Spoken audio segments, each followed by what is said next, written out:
When it comes to dealing insane amounts of damage, there is one weapon that is chronically underrated out of the 14 available in Monster Hunter Wilds. It's honk, it's bonk, it's very, very strong. We are of course talking about the fantastic hunting horn, commonly swept aside as the support healer weapon, but is only the tip of the iceberg of what this phenomenal thing can do, on top of the hilarity of smashing monsters over the face with bagpipes. If you've always wanted to try this out because you really enjoy having a hunting horn user in your group, but perhaps you've been apprehensive about the damage or somewhat overwhelmed, this might just be the ticket for you. I've put together a build that is very competitive with even the top bracket of damage dealing weapons, that's going to allow you to smash through Omega Planetus, both the standard variant and the Savage one, whilst also having the added benefit of all of the buffs for you and your squad. I've already done one of these for dual blades, so if you're a fan of the weapon, definitely check that one out too. And if powerful builds and guides are your thing, you can subscribe for more, but either way, let's jump in and maximize your OP-ness.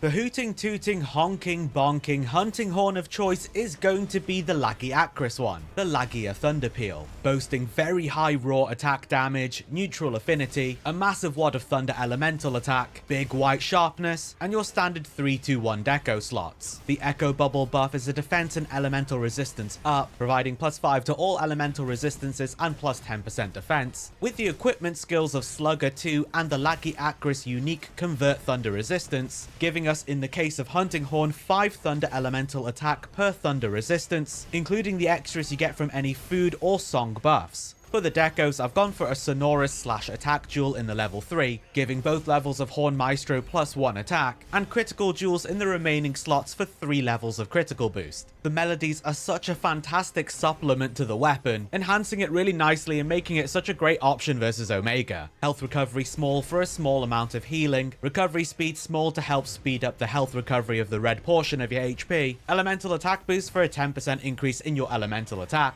divine protection to give everyone level 3 divine blessing regardless of what they've got slotted in, thunder resistance large to give the whole group +7 thunder resistance, this and the elemental attack boost greatly benefiting any teammates who are also using Lagiacrus weapons, the Echo Wave thunder attack as your core damage dealing melody, with the offset melody as the special if you're feeling brave. For the head armor, we've got the Gore Helm Beta, coming with Evade Window 1 and Coalescence 1 on the equipment skills, with a Mighty Jewel and Medicine Jewel for 1 maximum might and 1 recovery up respectively. This will also be one of the 2 pieces to give us the 2 set bonus Black Eclipse 1 that will automatically inflict us with Frenzy. The chest armor is the Ray Sandmail Gamma, coming with a whopping 3 levels of latent power on the equipment skills, with a 2nd level of recovery up added in with the Medicine Jewel. It will also be one of the pieces contributing to the 2 set bonus Thunderous Roar 1, moderately extending the activation time of latent power by 30 seconds if I recall correctly, and one of the armors of the 3 set group skill Guts Tenacity, boosting attack by about 5% whilst lowering defense for around the same, and also allowing you to survive 1 lethal hit much like Moxie does, which if you activate will remove the attack buff and instead boost your defense and resistance. These set bonuses will apply to the next 2 pieces, I just won't repeat it. For the arms, we'll be using the Ray Sand Braces Gamma, which comes with 2 evade extender on the equipment skills, super useful versus Omega, and will slot in 2 counter jewels for 2 levels of counter strike.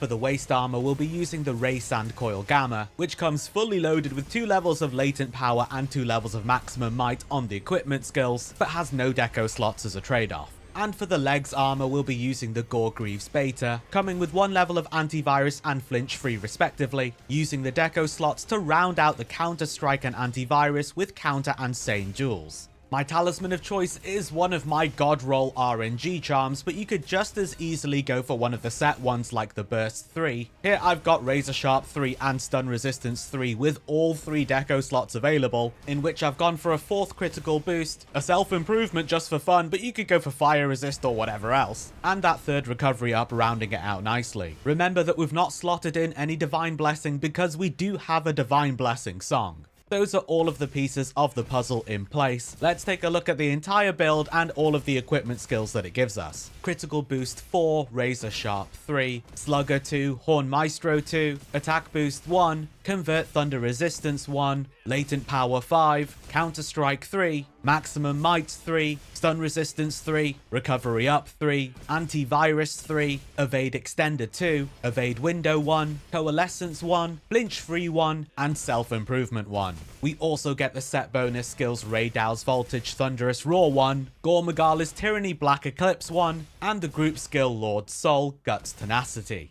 The way you're aiming to use this build is to have all 3 of your echo bubbles down, up to 5 if there's another Hunting Horn user in the group, and have all of your buffing melodies activated, in particular self-improvement, elemental attack boost, and thunder resistance large. Of course, your recovery speed small and divine protection melodies are going to be absolutely awesome to have active as well. And then the bulk of your damage is going to come from performing Echo Wave Thunder as a singular melody as many times back to back on repeat as possible. This utterly smashes through for tremendous damage, and very quickly as well. It's one fast burst. Your affinity comes from latent power, maximum might, and from antivirus from healing the frenzy, whilst the increased base damage is coming from the critical boost, the single attack boost, your very high elemental attack, activating counter strike if you've been knocked away or use the hyper armor jab through an attack, and then all of the melodies we've seen that adds into your damage too. Oh, and self-improvement depending on how long the hunt's been going on for. You'll of course be boosting all of this further with your mega demon drugs, your mega armor skins, with the end result being you honking and bonking with reckless abandon. Up against Omega specifically, you will be aiming for the front legs, as front is blunt and ammo, and back is slash. Dealing some damage is always better than dealing none, but you're going to want to aim for the front legs as it's got better hit zone values versus blunt damage. You'll also have a very good time dealing damage directly to the head. Just be mindful that there's a pretty good chance this will mean that you grab enmity, which isn't necessarily a bad thing. This should be cycled through anyhow, even with a dedicated tank, to ensure the maximum HP debuff is expiring. It can be very difficult to time your back jab through an attack because chances are you'll just get caught out whilst you're doing something else. But if you can, that's a super good way to keep your attacks going, stay in the action, activate your counter strike for a massive attack increase, and just generally high caliber tooting and dooting. And if you mess it up and get smacked, you activate counter strike anyway. Sure, it may be under the pain of imminent death, but we gotta do what we gotta do for the deeps. If you want something more consistent, you can swap out the counter strike for burst, for example, and the build's going to transform depending on what talisman you have in the first place anyhow, unless you just so happen to have a 3 razor sharp, 3 stun resistance, and all Deco's god roll charm. Put this together, take it out for a spin, let me know how you get on, and if you do make any adjustments or changes to it. If you haven't caught the dual blades build yet, that is a doozy. I will leave that in the description for you. And if you're looking for some guidance on how to beat Omega and Savage Omega, you can check out the 2 12 tips videos that I've done for 24 tips in total. I am confident they will be of some value to you. If builds and guides like this in Monster Hunter Wilds and other games too are your thing, you can subscribe for more. But either way, thank you so much for watching, and until next time, I'll see you in the Forbidden Lands.